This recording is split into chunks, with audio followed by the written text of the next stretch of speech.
Hello, welcome to URC Unloaded. The final show is upon us, and we are joined by Bob Skinstad, Stephen Ferris, and John Barclay. Lads, great to have you on the show today. How's my presenter? How's my presenter? To be honest, I don't know if anyone knows. We changed dates because Stevie had something booked tomorrow. And we're having to come out to you on a Tuesday. But it was a good weekend, wasn't it? Yeah. Did you boys enjoy it? What about this one, Shanks? What about this one? Guilty. Guilty. Did you hear? I had some wooden heels on. Do you hear him clipping on the floor? Shanks, fair play to you. That's one of my worst nightmares, is having to do that. So yeah. Well, they asked me, and I went, yeah. And I started thinking about it. I was like, oh, Ross will be here after part one. It'll be fine. All I've got to do is a quick welcome and have a chat. And then Ross didn't turn up. So was it just genuinely? Was it? I've not actually spoken to you. Was it hard, or is it just the presenters getting paid too much money in hindsight? No, it was hard, mate. Like I had David Murph, who's in my ear. I was trying to make him call me Rambo for confidence. And honestly, he's giving me a countdown in my ear when to go to break, and I was having to try and make a link, and I was using words like deliciously, and what else did I use? You were like, oh, we'll see you after the break for a mouth-watering second half. Everything was about food, and then he's like going to the first break, and it said, "I'm Tom Shanklin." And we went to the field. But who put an exclamation mark on the teleprompter? I had. There's no video cue, by the way, guys. It was off the top of my head. I had pains in my stomach from laughing at some of the links. Like, we're thrown to interviews. We were thrown to interviews, and at one stage, I couldn't hear who Murph was saying, and we got interviewing, and it was Salman Moret, and I couldn't remember his first name. So I said, right, let's go to an interview. We got Moret and Willemse. Now. It was just, but Stevie and Bob, you were brilliant. Yeah, even Bob threw to an interview at one stage, didn't you? I think we all did. We all did. I think even Louis Ludick threw to one. Stevie was throwing stuff at me. It was good. It was good value. It was good value add. Stevie was throwing stuff at me like, if the Stormers win, will you buy me dinner? And I wasn't really listening. And I was like, I had no chat whatsoever. I was going, I will never buy you dinner. That was my comeback. But fair play to you. It's done. It's good. It's done. I won't have to do that again, hopefully. Anyway, boys, what do you think about the game? Bobby, start with you. Look, I think, we spoke before the game and we said that the Bulls were going to have to be as physical as they were against Leinster. If they were, we felt that they might have more. The Stormers would have to be much more clinical than they have been. If they were, then the Bulls would have to counter that. And you know what? The first we always laugh at a game of two halves. It quite genuinely was. The Bulls were all over the Stormers' mistakes in the first half, and they had a representative lead because of that just after the first half. But the Stormers were much better and kept playing the game. We listened to the guys afterwards, and they said that Dobbo said to him, listen, keep playing, keep doing the same thing, because you're creating chances, you're just not finishing it, you're knocking the ball on, we haven't knocked it on that much, do it again, keep going, kick for the corners, create the pressure. And you know what they did? And when they changed that intensity, they became the dominant side. And from about 10 minutes to go, I mean, obviously, everybody sort of heart in mouth, is it going to be a big card coming? Is it going to be a big event? Like what's going to change this game? And we saw the Stormers just slowly squeezing, some kicks out of hand, which I thought didn't go well in the first half. Suddenly in the second half they did, and the Bulls had less composure, and I felt they were deserved champions at the end of the day. Stevie, the whole event looked good though, didn't it? I mean, we were in the studio in Dublin, but they looked like the DHL Stormers put on a good show in the Cape Town Stadium.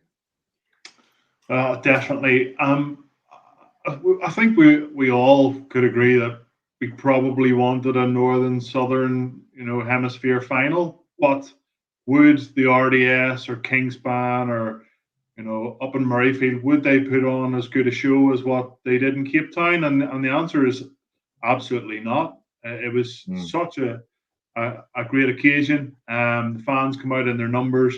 Dobbo was talking about making Cape Town smile again, just getting that feel-good factor back in what Bobby would agree with me has been a bit of a dying sport in the last couple of years, and not as many fans going to watch games. And the love for the game certainly seemed like it was back with a vengeance at the weekend. And going through the game again, it wasn't of high quality. It really wasn't. I think both teams struggled for to hold on to the ball for long periods. Poor kicking at times. The big game players for the Bulls probably didn't step up as well as a couple of lads for the Stormers.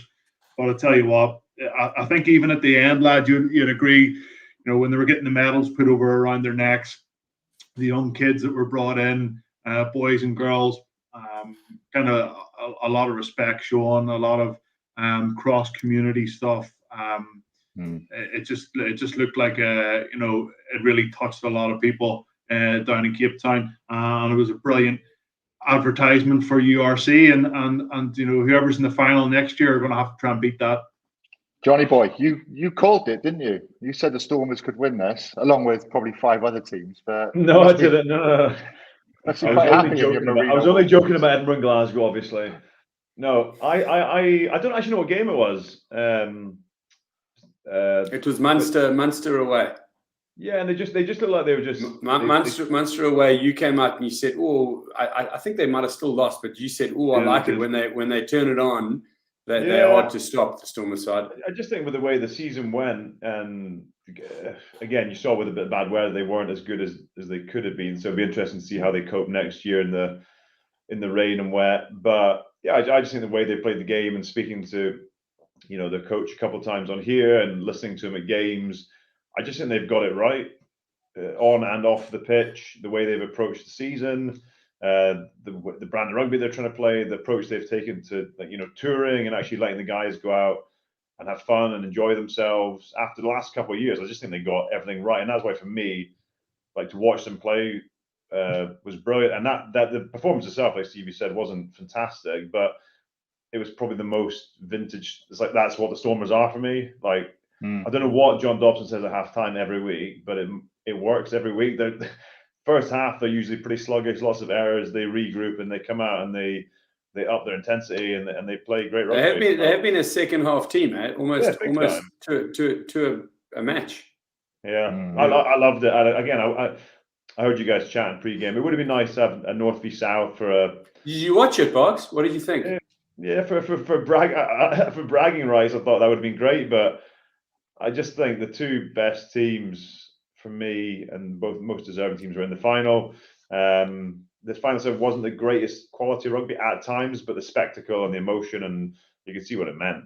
At the end, it was so important for not only the Stormers but for South African rugby. I think what we've come out of it as well is that we all love John Dobson. Yeah. He's like a coach that I'm looking at now thinking, I'd really like to play for you. I'd really like to play in your team because, he looks like he's got a wicked sense of humour, real diligent in the way he preps his team. They've got a bit of a freedom to go out and play. It's not overly structured. He reminds me of like someone like Jurgen Klopp, when you see him interviewed after games, and how the players react to him and how much respect they show him. I think you get that with John Dobson. And do you think, is that fair to say, Bob? You probably got more of a insight into that. I think it's a great comment. Ferry's been very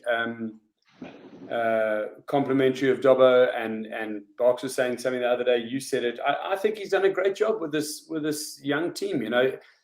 he's one of those coaches who's very present as well. You know, he said before the game, he said, "Hey, here we are.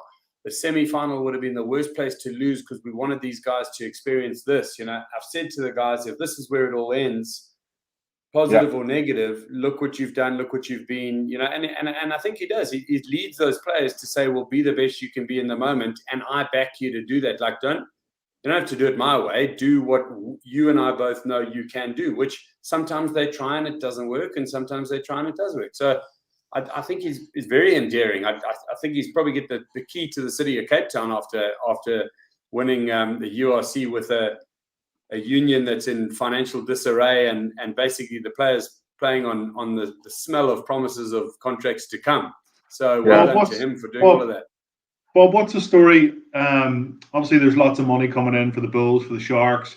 But what's going to be the story for John Dobson next year when it comes to recruitment?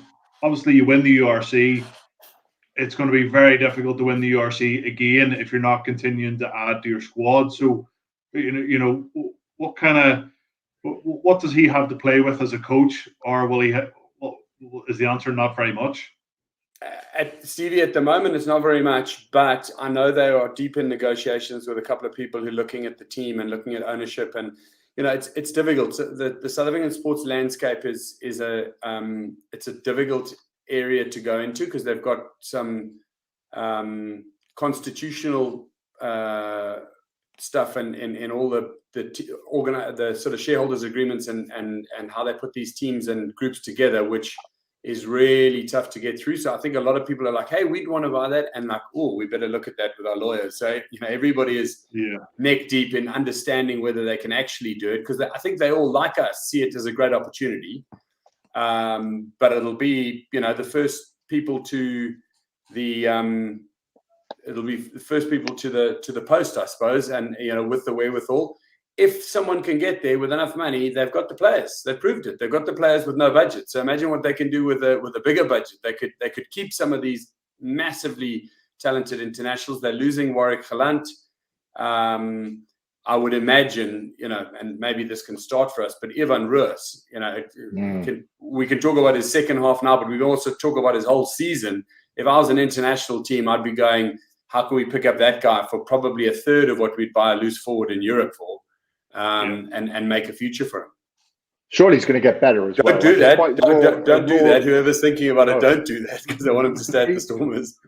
He is quite raw at the moment, isn't he, in the way he plays? Like, I think you mentioned it, Fez, a while ago, and Bob, you agreed. Like, probably I didn't see enough. I saw a lot of the good stuff he does, a lot of the big runs he does, but he does knock the ball on. He does spill it in contact a little bit. And I suppose if he can just tidy that part of his game up a little bit, you know, a couple of little basic errors, he's up there with one of the best eights around.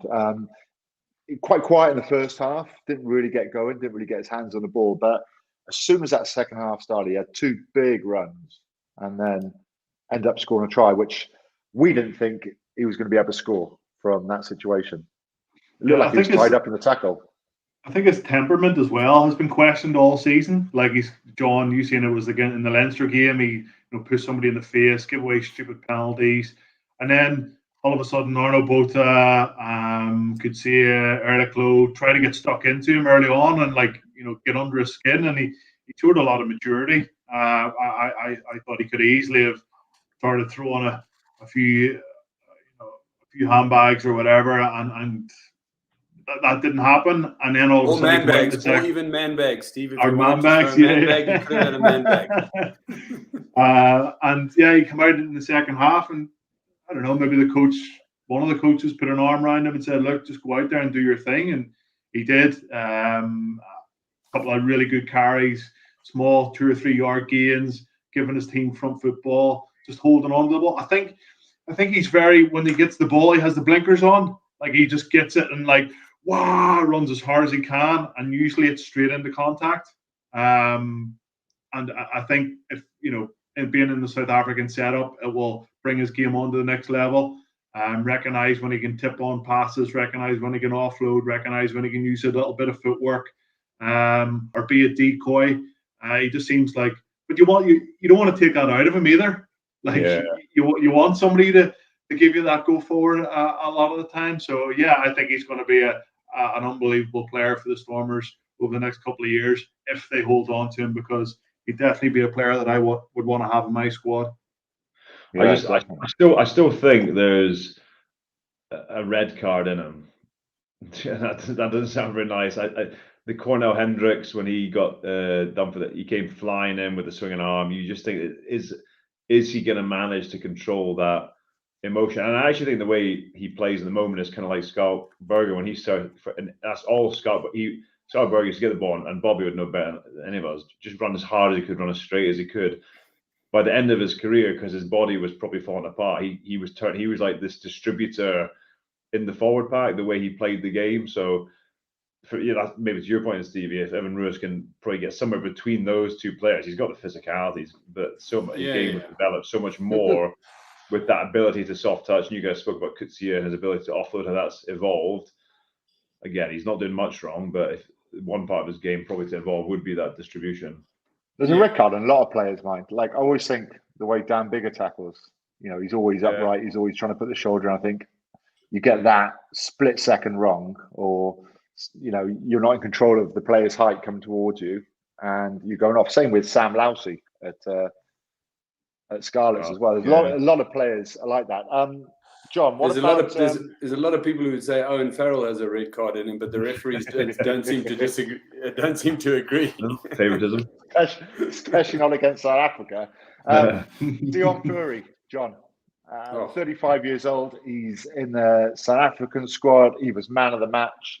His breakdown work was excellent. It was awesome. Like, we thought, like, wet game, wet ball. I think we said last week that might nullify the poachers a little bit just because the game might slow down. But I think his whole game, I think he's 35, and it's not like he's just going around being a mongrel and scavenging. I don't know how. He still looks powerful. He still looks quick. He's covered in blood every time he plays. And you could see at the fight, he got man of the match. He was his 100th appearance, and he got interviewed after the game. And you could see, like, the emotion and what it meant to him as a 35. But yeah, I thought he was brilliant. I don't know if South Africa probably have a poacher in that mold at the moment. I don't know. But again, Bob, you're close to the game, whether they would look for someone like that, at least of Heinrich Rousseau and a few guys a bit slighter. But yeah, he doesn't do much wrong. I think you nailed it. He was so emotional and so happy to be part of it. I mean, his teammates swamped him.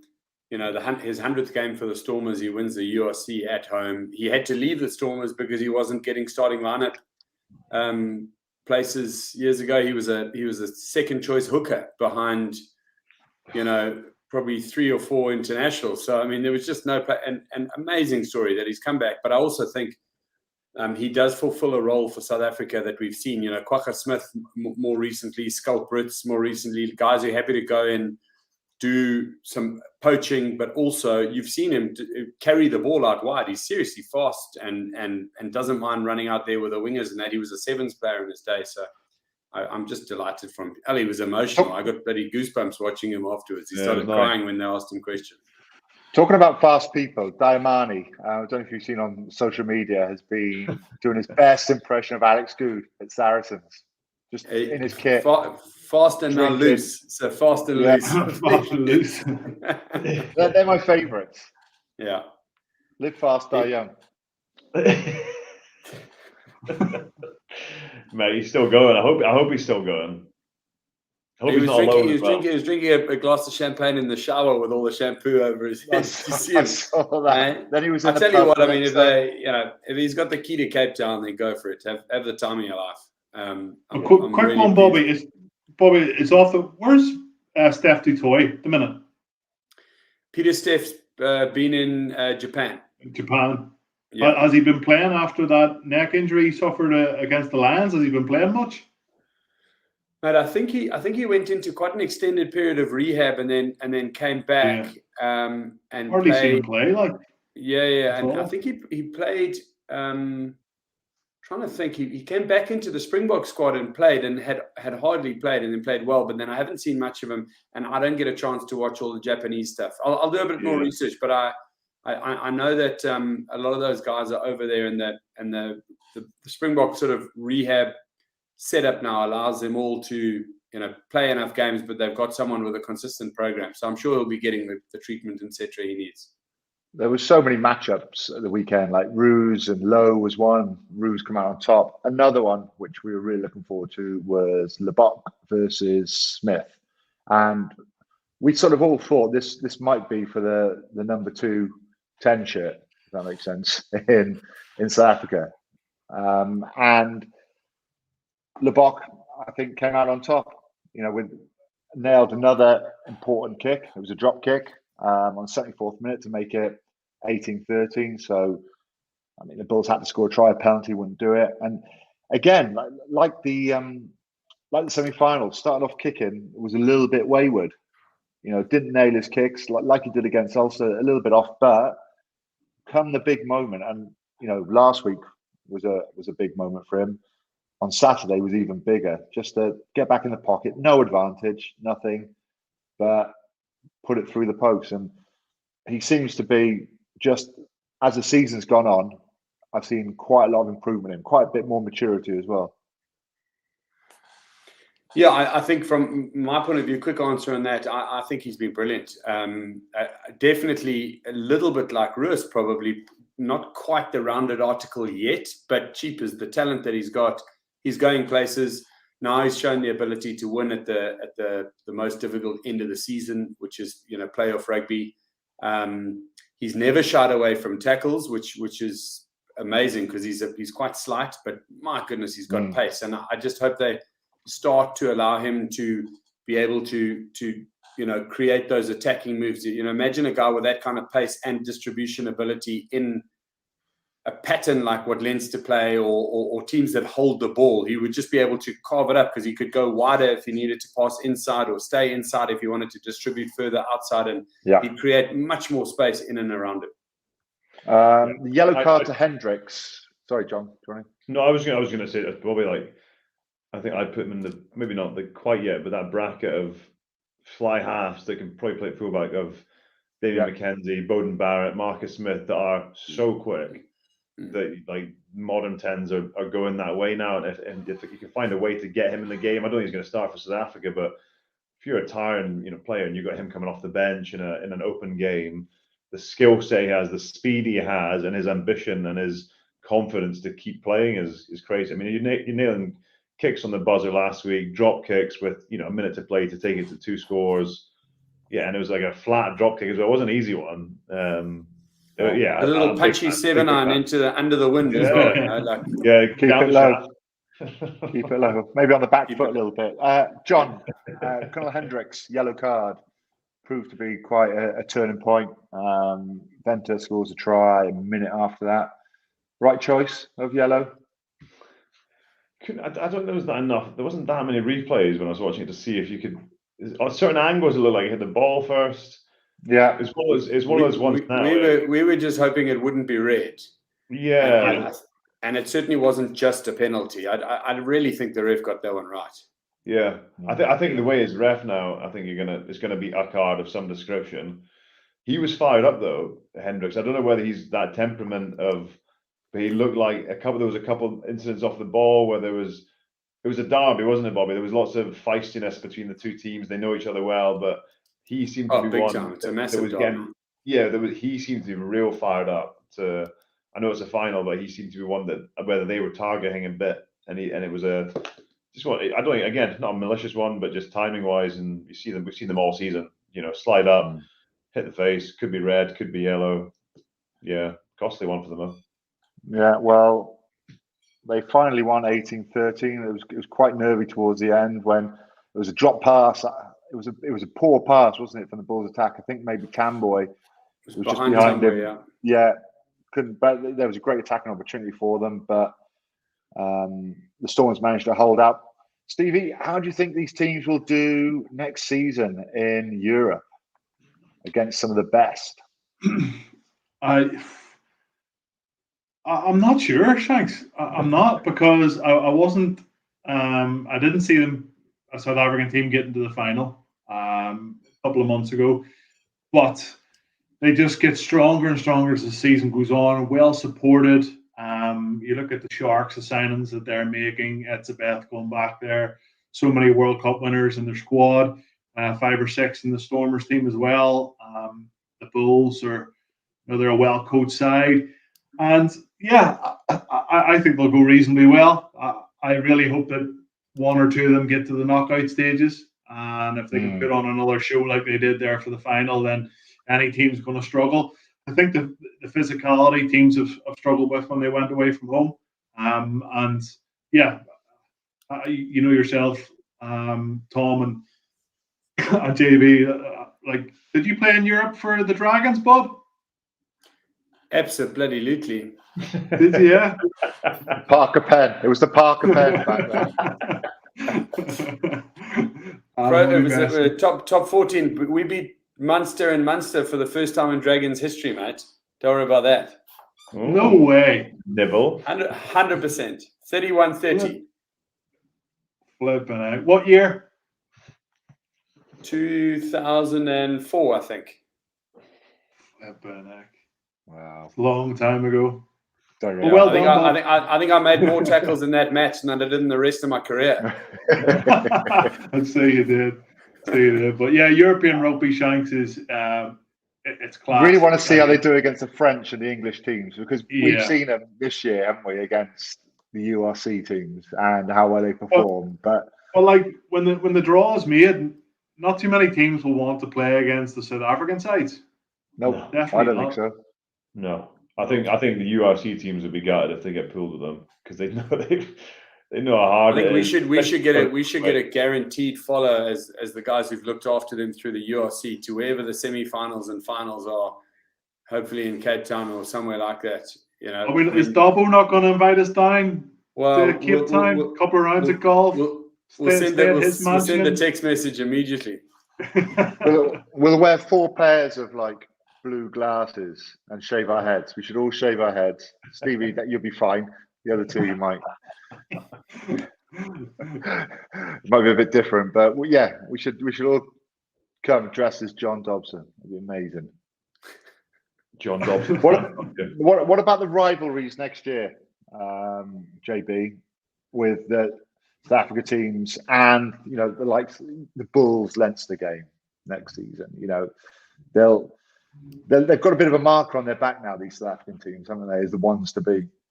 I think there's markers, but there's also, I think like whenever you play, you always have you have history with teams in you when you play in the league. You have your local derbies, that's fine, but there's always a couple of teams which is a bit of niggle. Munster, Glasgow had it for years.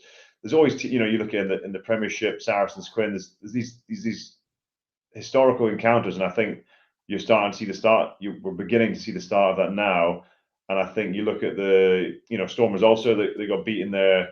Arguably, they shouldn't have got beaten there the first time with the refereeing decision. The second time, you saw the Bulls game with Leinster, the niggle. That's just going to get bigger. Like Leinster won't forget that. There's a lot of teams that won't forget that. How they handle it is a different matter, because they're not. They've obviously proven themselves not to be easy to beat. But I think for the league and to have these niggly games and the games against South Africa are so niggly and they're so physical.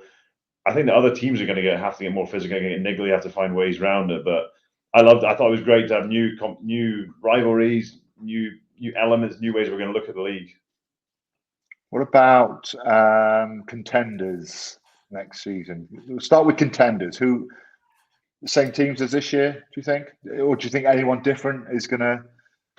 There has to be a Welsh side that comes through. I really think there's going to be a Welsh side that gets a run of games. Like, look at last year with the COVID. I know you can use as many excuses as you want, but the Scarlets and Cardiff, like, just any momentum that they were trying to build was just halted, one fell swoop. A number of injuries as well, but Shanks, you'd probably have a little bit more of a say. Is there one specific? Because like we've jumped about, we've went, Cardiff turned the corner, then they don't. Osprey has turned the corner, then they don't, and then we're back to the Scarlets again. Is there one specific team that you think might make a challenge for the top 8? No, I think 3 could. I think 3 could. If they can get momentum, because they've got good enough players. Like Cardiff have signed Faletau and Liam Williams. That will add to their squad. Even if they don't play as regularly as you want them to, they'll still bring that experience from international and Lions rugby, and hopefully a winning mentality to the team as well. The Scarlets, I think, play the best rugby. I think they're the team that play the most attacking rugby, and I think the way we watch now rugby being played, you've got to score tries. I think gone are the days of 10-man rugby, and I like watching the Scarlets play, but they struggle a little bit up front. I don't know, John. I mean, the Ospreys won the shield. The Ospreys won the shield. They look quite strong, possibly defensively, but haven't scored enough tries. Have they put that photo with the shield in that up yet, Shanks? Yeah, it's in their gym. It's in their gym. So when they're training, they can see it. They've signed for feet, haven't they? The Scarlets as well. Yeah. Oh, have they? Yeah, they're still a bit light, I think, but squads are a lot lighter this year though as well because the playing budget. I think there's like 100 players lost out of Welsh rugby somewhere, which won't have clubs because of streamlining teams and everything. Bobby, how do you reckon the URC will affect any international rugby? I think it's extremely positive. I think that the tournament has suddenly opened it up, so you've got a chance for our South African players to come over, but not necessarily take the role of a local player. Like a guy can come over if he wants to be a rugby journeyman. He can come over and compete, spend his 5, 7, 8, 9, 10 years or whatever it is, apply for the passport and play. If you use like Verpenel as an example, he came over, he wasn't making it in South Africa. He came over and he's taken a Scottish player's opportunity. I'm saying now with a tournament where you can qualify for different countries and come from different countries and play from different countries, he could come over, still be eligible to play for South Africa. So if he's starting at his union, play for South Africa and go and play for his union when he has to. And then the guys that he's mentoring and the players that are coming up have got the benefit of playing against him, training with him and coming through the ranks with him. And then they assume the position and take on that role and then play for Scotland or compete to play for Scotland. And for the first time, you could do that the other way now. And the South African players aren't seen as someone coming in to nick an international play or position. For me, it's much more. Now it's like a competition where you can play anywhere but still qualify for your own home union. And I think it resettles everything. I think it makes it better. I'm really excited because I think there's a lot of players, that have not wanted to go somewhere else because they couldn't compete in a rival tournament and also play for their national team. Suddenly this opens it up. So we're going to see the best of the best. And if there are big internationals on and there's a few players away, we will see those guys come through and compete for position. So I do. I think COVID and where we are and the economic sort of situation is going to trim down and thin down squads. But there are a lot of players who spend 10 years being a lower level qualified or lower level paid player that should have been working harder or studying harder and actually not necessarily ever been a professional rugby player, because that's what it is. It's the pinnacle. So I don't think you should carry those players all the way through. And I think this will be a reckoning where they will have to be better at selection. They'll have to be better at choosing who are going to be the players internationally and more aligned, a bit like the Irish teams, with the needs and wants of the unions. So I think it's a really good thing for international rugby for all of the participating countries in the URC. It's an excellent question you wrote for me, so no problem. With a perfect answer. Boys, any players that we should be looking out for next year that you can think of, maybe from your own countries? Might be a bit easier. I'm thinking of like someone like Ryan Combier, who we saw a bit at the Scarlets, look really good and powerful towards the end of last season. Fast, finish off tries, breaking tackles, low centre of gravity. I think he could possibly move up to the next level. And if he plays like that, he might feature in the autumn internationals. Who knows? Yeah, I would just, it's not really a new one really, but Rory Darge, I think, for me was superb at the start of the year, called up to Scotland, got injured, and kind of missed the last stage of the season with an ankle or something. So you always wonder, isn't it? Is he going to have second year syndrome? Is he going to be as good this year? Is he going to be as good next year when everyone knows who he is? I think people probably already had that target on his back halfway through the season, and he showed up pretty well. I don't know what's going to happen at Glasgow. Obviously, there's rumours that Todd Blackadder might be going there. So the impact that's going to have on A, the players, and B, the style of rugby they're trying to play. It seems to me like an appointment where they're trying to, I don't know, bring that hard-working culture into the team and this doggedness about them, maybe, which is probably the criticism as the season went on. But yeah, for me, Roy Darge, I think, would be an exciting one to watch with my Scottish hat on. Fez? Yeah, there's a guy coming in the Ulster second row, Frank Bradshaw, played Pro D2, I think, for Neviers, is it? He's 6'10", 125 kgs. Just one of these Irish qualified guys that's just went out there, just plugging away, making a half decent living, just enjoying the lifestyle. And then he's had a bit of a breakthrough season, and he's played some quality rugby. We all know how difficult very big second rows, they're hard to come by. And to even look at, Quinn signing the South African guy from Benetton. He came from Benetton. I think the market's really struggling for second rows at the minute. So he's an absolute unit, and I think he'll play a lot of games in the URC, especially when the internationals for Ireland are away. And if he goes well, then you never know, he could be another, somebody like Devin Toner who goes in and 80 odd caps for Ireland. So yeah, hopefully he goes well next year when he comes in. Was it Herbst from Benetton? Yeah, that's Herbst. Yeah. Who's an absolute it's monster of a man. Huge. Yeah, huge. Anyone in South Africa, Bobby, that we've not seen too much of? We've seen South Africans a little bit too much over the last couple of weeks. Except I like that Williams, the halfback who came on and broke through. Set that Ulster game alight. Obviously, it was too little, too late. But I think he came through and had a bit of an unfortunate injury at the same time that he was competing with Hendrickse and a few of the others. So he's been included back in the Boks squad.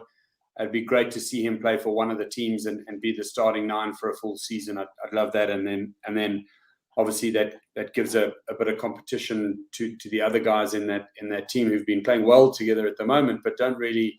They all sort of are back up to Faf de Klerk. You almost want someone to be his own man in that space.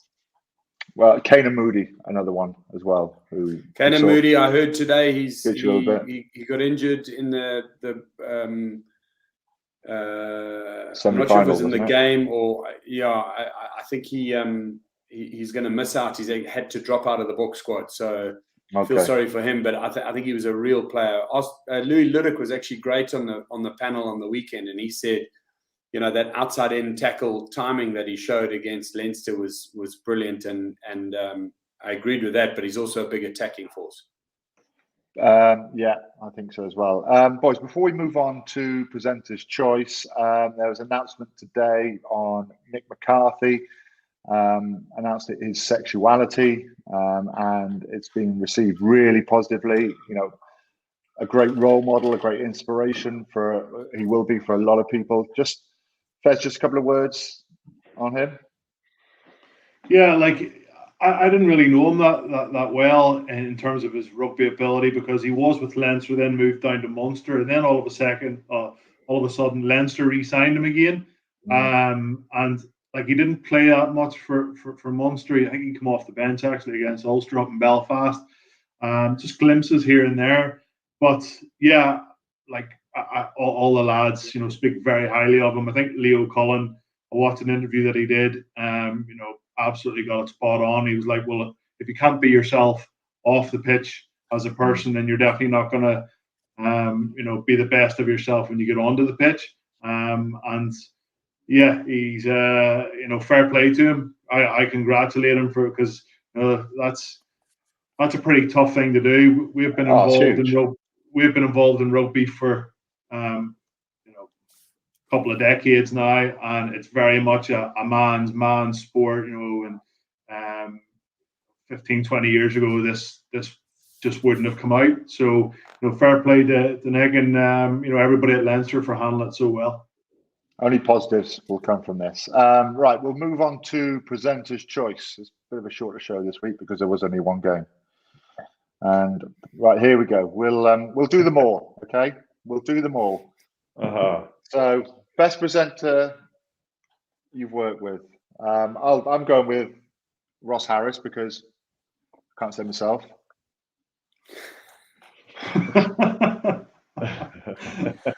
These are all this week, are they? We're going to do them all. So best presenter you've worked with this week. Go on. Oh yeah, no, it doesn't matter. Yeah. Best Welsh presenter I've worked with this week is got to be you, Shanks. World class. Okay. You stepped up to the plate. Yeah, best presenter I've seen, but never worked with. Yeah. Sorry. One of you, go on. I was going to say best presenter that I've not worked with, but I've watched and admired for a long time would be yourself, Shanks, as well. Okay. Long time listener, first time caller. Fez, I know what you're going to say because you said it at the weekend, and I didn't know how to respond because I was thinking about my next question. Yeah, you were stuck for words. Like it's not like you. Relax, mate. Have you ever had a hole in one? Yes. Yes, I have. Yes. John Barclay had a hole in one on a par 4. Or Loch Lomond. That's different. At Loch Lomond. I've got the certificate. I've got the certificate just over here in front of me. 312 yards. Par 4, 312 yards. Come on, man. Yeah. Well, what did you get a 4 on? Feeling a lot of jealousy here. It's into the wind, into a stiff breeze as well. So it's played more like a par 5, actually. 3 on. No, I've never had a hole in one. I'm going to have a hole in one. That's what I was angry. All right. And I've never been to Loch Lomond. We'll go up, Bobby. We'll fix that. Till next year. Okay, good, man. I look forward to it. We'll sort you out with Fez will. I'll get you on Glen Eagles next year, lads. We'll all go up together. I'm going to Glen Eagles this year. Definitely. And the last one we've got was most tries scored in a game. Internationally, I have scored 4, just so you know. Who's that against? Can't tell you. It was an international game. Romania. India. Which is Romania, yeah. Was it? Yeah. Well, they were good. They were good back then. They were amazing. They were really good. Any of you boys? No. Ever? No? A brace at all? Ever? Not an international. Underage rugby only, Shanks. Bob? You must have. You must have. No, in a game I haven't done 4. I've had a brace in international, yeah. No. There we are. Well, guess who wrote the questions for presenter's choice this week? How many guesses do we get? None. It was rhetorical. Right, I think that's it. That is it for the season. This was the last show. We will be back next year. Wasn't it? It was mouth-watering from start to finish.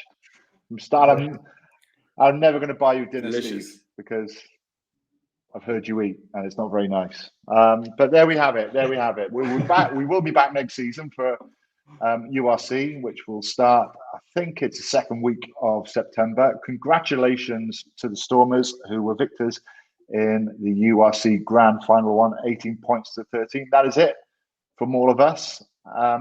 Hope to see you next season. Goodbye.